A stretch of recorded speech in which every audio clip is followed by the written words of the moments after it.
오늘 제가 준비한 논문은 IPLFS라고 해서 이제 로그 스트럭처드 파일 시스템 위더 가비지 컬렉션이고 ATC 2022년에 원유집 교수님 연구실에서 발표한 논문입니다.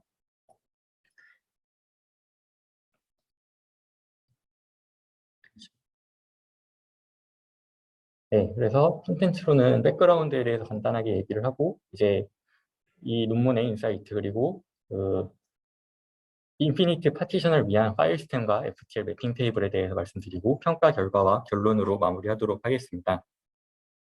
그래서 논문 내용의 이제 백그라운드로 로그 스트럭처드 파일 시스템이랑 가비지 컬렉션에 대해서 말씀을 드려야 되는데 이 부분은 지금 듣는 분들은 다 이미 너무 잘 아시는 내용이라고 생각해서 생략을 했습니다. 다만 이제 로그 스트럭처드 파일 시스템이 존재했지만 이걸 위해서는 이제 파일 시스템 레벨에서도 가비지 컬렉션을 해야 되고 또 디바이스 내부에도 가비지 컬렉션이 남아있기 때문에 두 레이어에서 가비지 컬렉션이 중복으로 발생했다는 내용만 짚고 넘어가면 될 것 같습니다.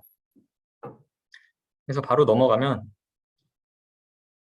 먼저 메모리의 경우에는 이제 버추얼 메모리가 있어서 이제 실제 피지컬 메모리의 사이즈와 상관없이 이제 거대한 영역에 버추얼 메모리 스페이스가 있기 때문에 이제 뭐 커널과 유저 간이라거나 혹은 다른 프로세스 간에 이제 피지컬 메모리의 사용 현황을 모르고도 이제 메모리 할당을 훨씬 쉽게 하는 메커니즘이 일찍부터 적용돼 있는데요.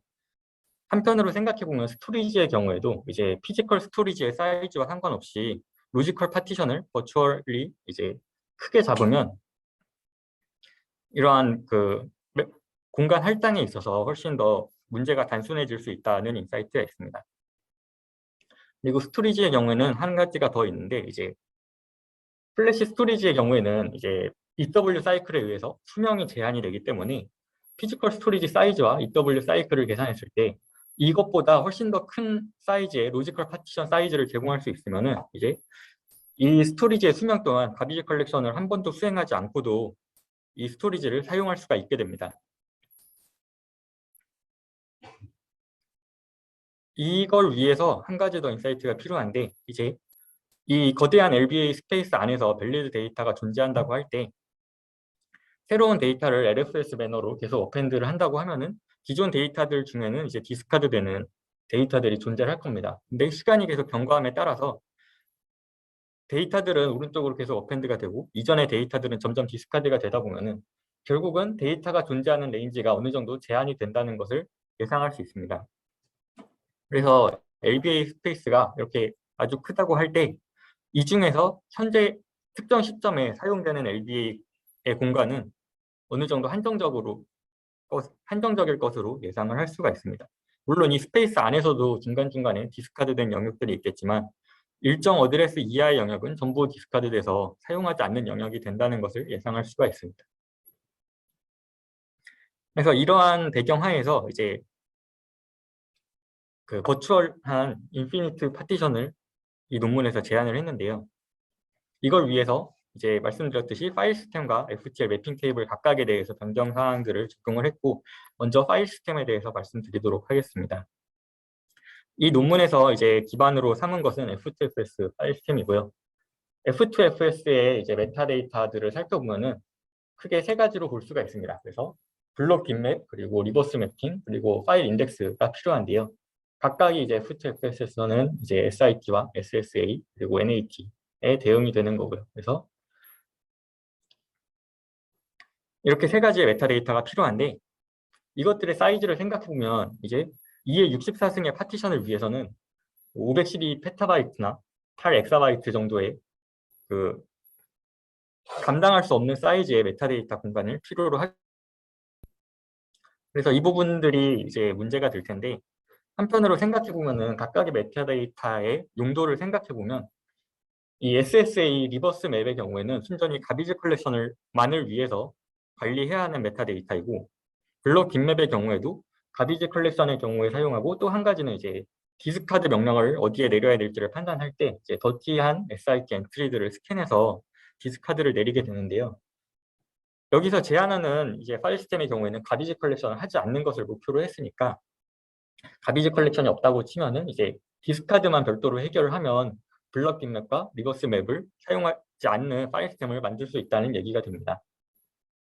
그리고 이제 NAT 파일 인덱스의 경우에는 그 실제 스토리지 사이즈에 연관지어서 용량을 잡을 수 있기 때문에 버추얼 파티션을 아무리 크게 잡더라도 상관이 없게 됩니다. 그래서 이 논문은 이런 제안 하에서 이제 블럭 빅맵을 대체하는 디스카드 빅맵을 별도로 제안을 했습니다. 디스카드 빅맵은 심플하게 그냥 그 최근에 파일 시스템에서 디스카드가 됐지만 아직은 스토리지로 내려가지 않은 그 섹션들에 대해서 비트맵으로 관리를 하게 됩니다. 그래서 디스카드가 필요한 섹션들을 해시 테이블로 관리를 하고 각각의 섹션별로 이제 어떤 LBA가 디스카드가 필요한지를 비트맵으로 관리를 해서 하고 있다가 이제 체크 포인트를 하는 경우에 디바이스로 디스카드 커맨드들을 내리고 나서 이 디스카드 빅맵을 버리는 형태로 단순하게 구현을 했습니다. 그래서 디스카드가 펜딩되어 있는 동안만 디스카드 빅맵을 해당 영역에 대해서만 관리를 하고 디스카드 커맨드가 이제 디바이스로 내려간 후에는 딜리트가 되기 때문에 이러한 큰 형태의 블럭 빅맵 없이도 디스카드 커맨드를 별도로 처리를 할 수가 있게 되고요. 이 경우에 이제 디스카드 빅맵은 그 메모리에만 휘발성으로 남아있고 디스카드가 내려간 이후에는 사라지기 때문에 이전에 말씀드렸던 그 LBA 인터벌을 위해서는 디스카드를 잃어버리는 경우가 존재해서는 안 됩니다. 그래서 특정 어드레스 이하로는 모든 데이터가 인밸리드 되는 거를 계속해서 유지해 나가려면 모든 디스카드가 정확히 처리되어야 하고 그거를 해결하기 위해서 한 가지 메타데이터가 더 필요한데 디스카드 빅맵을 버리기 전에 먼저 디스카드를 루깅을 다 해야 됩니다. 그래서 말씀드렸듯이 디스카드 빅맵을 관리하다가 이제 체크포인트 시점에 디스카드 커맨드를 만들어서 디바이스로 내려야 되는데 커맨드를 만든 후에 실제로 스토리지에 내리기 전에 먼저 체크포인트 팩에 이 디스카드 커맨드를 전부 로깅을 합니다. 그래서 체크포인트 팩이 기록된 이후에 디스카드 커맨드를 스토리지에 내리게 되고요. 이렇게 함으로써 이제 디스카드 커맨드가 실제로 플래시에 내려지기 직전 크래시가 발생하는 경우에는 체크포인트를 이용해서 해당 디스카드를 다시 수행해서 커렉트닉스를 보장할 수가 있게 됩니다. 그래서 이렇게까지 하고 나면은 이제 F2FS의 메타데이터와 비교해서 생각해보면 SIT와 SSA를 다 플래시에서 없애버릴 수 있고 파일 인덱스만 남기고 추가하는 것은 이제 체크포인트 에어리어 안에 디스카드 로그만 추가로 적어주면 됩니다. 이렇게 함으로써 이제 파일 제타바이트에 해당하는 로그 스페이스를 관리하는 심플한 메타데이터를 유지할 수가 있게 되고요. 그렇게 해서 이 IPLFS는 이 거대한 LBA 스페이스를 그냥 7개로 쪼개서 2의 58승씩 각각의 로그 헤드별로 할당을 해주었습니다. 그래서 각각의 노드들은 이제 각각 독립적으로 할당된 LBA 스페이스 안에서 가비지 컬렉션 없이 이제 수명 내내 어펜드만 하면서 파일 시스템이 동작을 하게 됩니다.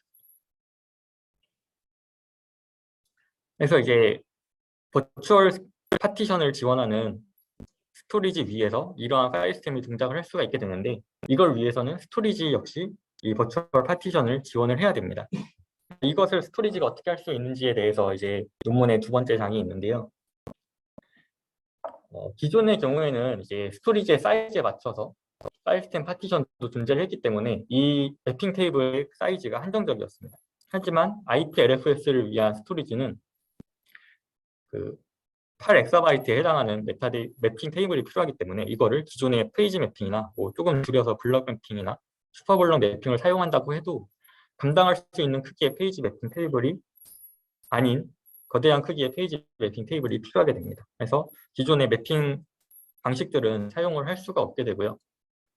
이걸 위해서는 새로운 매핑 방식이 필요한데 앞에서 말씀드렸듯이 이제 매핑 인터벌은 한정적이다라는 부분에 착안을 했습니다. 그래서 이 한정된 공간에 대해서만 매핑이 필요하면 되고 이 공간은 점점 진행되면서 또 무한히 늘어나지 않고 이제 어느 정도 한정적일 것이기 때문에 해당 인터벌에 대해서만 관리하는 트리 구조의 매핑 테이블을 이 논문에서는 제안을 했습니다. 그래서 이 트리 매핑 테이블에 대해서 이어서 설명을 드리도록 하겠습니다.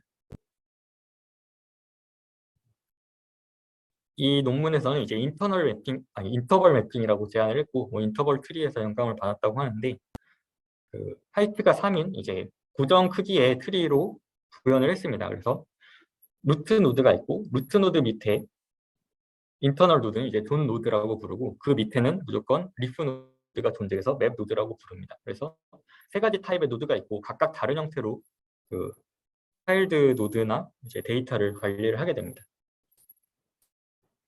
그래서 루트 노드의 경우는 하나의 루트 노드가 이제 하나의 맵핑 인터벌을 전체를 관리를 해야 되고 그걸 위해서 이 루트 노드의 그 팬아웃은 가변적으로 관리를 합니다. 그래서 특정한 사이즈의 뭐 기본값을 초기 값으로 그 팬아웃이 32인 루트 노드가 있다고 하고 이제 액티브 인터벌이 진행되면서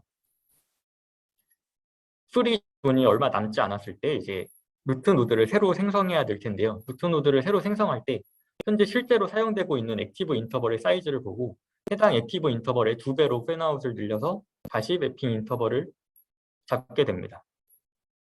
그래서 이제 뭐 이게 늘어날 수도 있고 줄어들 수도 있겠죠. 액티브 인터벌의 변화에 따라서. 그리고 그렇지만 기본적으로는 이렇게 현재 액티브 인터벌만큼을 다시 사용할 수 있도록 루트 노드의 팬아웃을 계속해서 변경해 나가면서 루트 노드를 관리하게 되고요. 이러한 루트 노드의 하나하나의 엔트리가 이제 존 노드를 가리키는데 존 노드는 16GB 하나의 존 노드가 16GB 리전을 가리킬 수 있도록 부정적인 크기로 할당이 됩니다. 그래서 이렇게 존 노드까지 있고요. 제일 밑에 있는 게 이제 맵 노드인데 맵 노드가 결국은 이제 이 맵핑 테이블의 트리의 99.8% 사이즈를 차지하기 때문에 맵 노드의 사이즈를 줄이는 것이 매우 중요했다라고 얘기하고 있고요.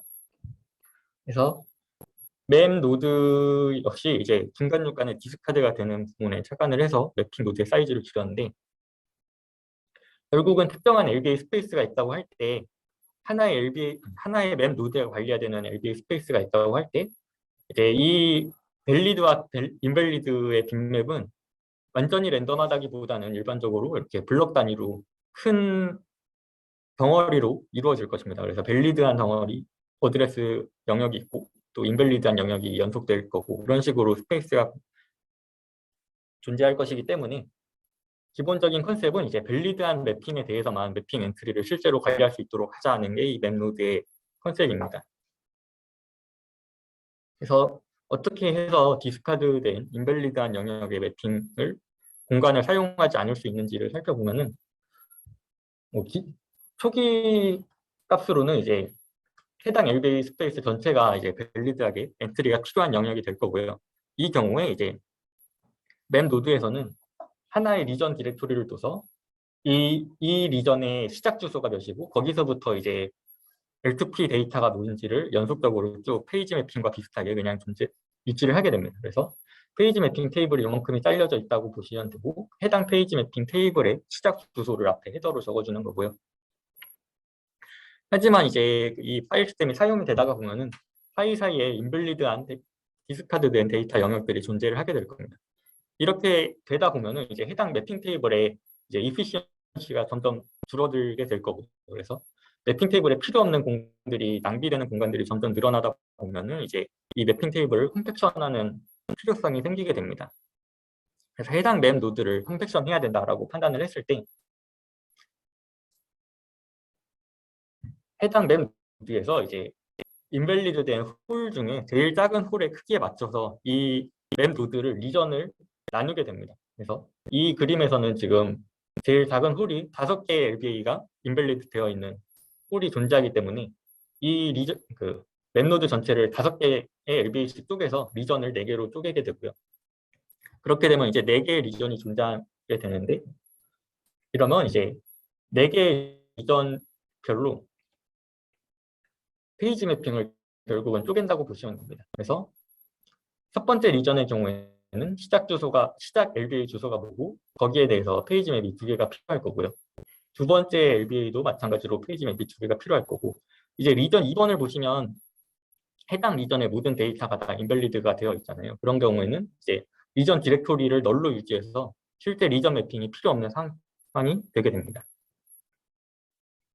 그래서 이런 식으로 그림을 보시면은 이제 리전을 쪼개고 필요 없는 경우에는 널로 유지를 하면서 데이터를 유지함으로 해서 이제 헤더의 개수는 조금 늘었고 리전 디렉토리도 필요하긴 하지만 결국은 이 페이지 맵에 필요한 데이터의 바이트 수는 이러한 매핑 테이블을 인밸리드를 각각 개별로 관리하는 것보다는 훨씬 줄일 수 있게 되었습니다. 그래서 이러한 형태로 맵노드 컴팩션을 하면서 데이터를 관리를 하고요. 이런 컨셉 하에서 계산을 해보면은 이제 특정 상황에서 페이지 매핑을 위해 144MB의 메모리가 필요했던 경우에 이 트리에서는 이제 144.6MB의 트리로 다 관리가 되더라라는 내용으로 언급을 하고 있습니다. 네, 그래서 이렇게 이제 인피니트 파티션을 위한 파일 시스템과 그 파일 시스템을 지원하기 위한 FTL을 제안을 했고요. 해당 내용들에 대해서 이밸류에이션을 진행을 했는데 이제 이 논문의 이밸류에이션은 이제 코스모스 플러스 오픈 SSD를 실제로 사용해서 진행을 했습니다. 그래서 기본적인 성능을 보시면 이제 해당 SSD의 그 피지컬 스토리지 사이즈는 230GB였는데요. 이 중에 이제 30GB만큼만 파티션을 잡아서 랜덤 라이트를 진행을 해보면 기존의 F2FS의 경우에는 해당 30GB에 해당하는 데이터들이 쓰인 후에 이제 파일 시스템 레벨에서의 가비지 컬렉션이 필요해서 이제 퍼포먼스가 크게 내려가게 될 겁니다. 하지만 IPLFS의 경우에는 그 파일 시스템 레벨의 가비지 컬렉션이 없고 디바이스 레벨에서는 이제 유틸라이제이션이 10% 정도에 불과하기 때문에 가비지 컬렉션에 의한 성능 저하 없이 계속해서 높은 성능을 유지하는 것을 볼 수가 있고요. 물론 뭐 이런 경우보다는 실제로는 파일 시스템과 FTL 양쪽에서 DC가 필요했던 경우가 더 커먼 케이스라고 볼 수 있을 텐데요. 그래서 해당 부분에 대해서도 실험을 진행해보면 이제 실제 230GB 디바이스 전체로 파티션을 잡고 해당 디바이스 하에서 이제 90% 영역의 랜덤 라이트를 진행을 해보면 F2FS의 경우에는 역시 이제 성능이 10% 수준으로 크게 떨어지게 되는 반면에 이제 IPLFS의 경우에는 파일 시스템 레벨의 DC 같고 디바이스 레벨의 DC만 동작하기 때문에 성능을 기존에 이제 40% 정도로 계속 유지를 하면서 높은 성능을 보여주는 것을 볼 수가 있습니다. 그래서 이제 한쪽의 가비지 컬렉션을 줄인 기본적인 성능을 이렇게 보여드렸고요. 이제 뭐 YCSB-A나 파일 서버 벤치마크를 돌렸을 때 역시도 보면은 기본적으로 레이턴시가 줄어들고 높은 스루풋이 유지되는 결과들을 보여주고 있습니다. 이러한 결과는 또한 이제 와크의 하락으로도 같이 볼 수가 있고요. 한편으로 보면은 이제 라이트 되고 디스카드 되는 패턴들을 보면 기존의 F2FS의 경우는 이제 아까 첫 번째 실험과 비슷하게 30GB 파티션에 대해서만 실험을 했을 때 해당 30GB LBA 안에서만 라이트가 계속 반복되는 것을 볼 수가 있고요. 어느 정도 LFS 매너가 지켜지지만 이제 결국은 작은 사이즈 안에서 계속해서 라이트가 발생하고 기존 F2FS의 디스카드는 이제 아이들 타임에만 진행이 되기 때문에 디스카드가 거의 보이지 않는 모습을 볼 수가 있습니다.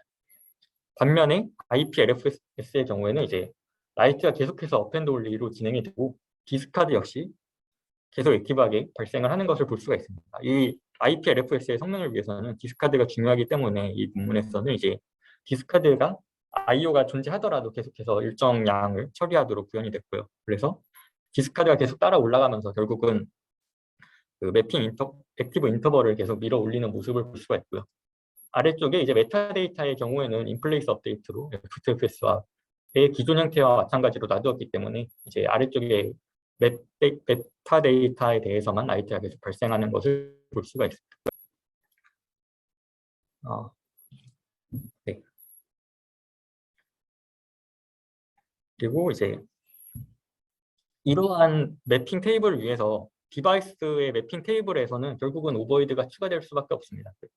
페이지 매핑의 경우에는 모든 엔트리에 대해서 한 번 접근으로 다 개시 가능했던 반면에 이제 이러한 트리 방식의 매핑 테이블은 레이턴시 측면에서는 손해가 있을 수밖에 없고요. 그래서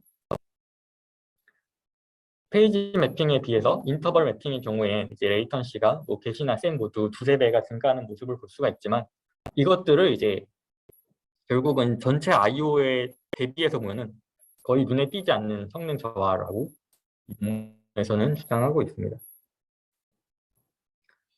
그리고 이제 아까 매핑 테이블을 설명을 드리면서 이 리전 사이즈를 이제 미니멈 홀에 맞추어서 컴팩션 때마다 변동하는 것을 보여드렸는데요. 이러한 내용이 필요했던 이유는 이제 특정 사이즈로 리전을 고정한 것보다는 미니멈 홀로 맞추었을 때 제일 좋은 성능을 보였고 또 한편으로는 이제 각 노드, 아니, 각 그 로그의 타입별로 이러한 최적의 리전 사이즈가 다 달라지기 때문에 이런 부분들을 등적으로 지원하기 위해서는 이제 미니멈 홀이 필요했다는 부분을 성능 결과로 보여주고 있습니다. 그리고 컴팩션이 효과적으로 동작을 해서 컴팩션을 이 없는 경우에는 트리 사이즈가 계속해서 증가하게 되지만 이제 컴팩션을 통해서 일정 수준 이상 증가하지 않는 트리 매핑을 유지할 수 있었음을 결과로 보이고 있습니다.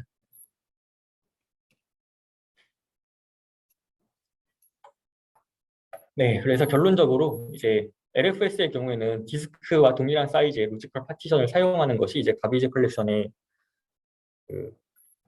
가비지 컬렉션을 계속해서 발생시켰고, 이 논문에서는 IPLFS라고 하는 인피니트 파티션을 위한 로그 스트럭처드 파일 시스템을 제안해서 이걸 위한 파일 시스템과 가비지 컬렉션이 없는 파일 시스템과 그리고 이제 이걸 지원하기 위한 디바이스 안에서의 인터벌 매핑을 제안을 했습니다. 이러한 IPLFS는 이제 F2FS 대비해서 최대 13배까지 높은 성능을 보여주는 것을 볼 수 있었습니다. 네, 준비한 건 여기까지고요. 질문 있으시면 해주시면 감사하겠습니다.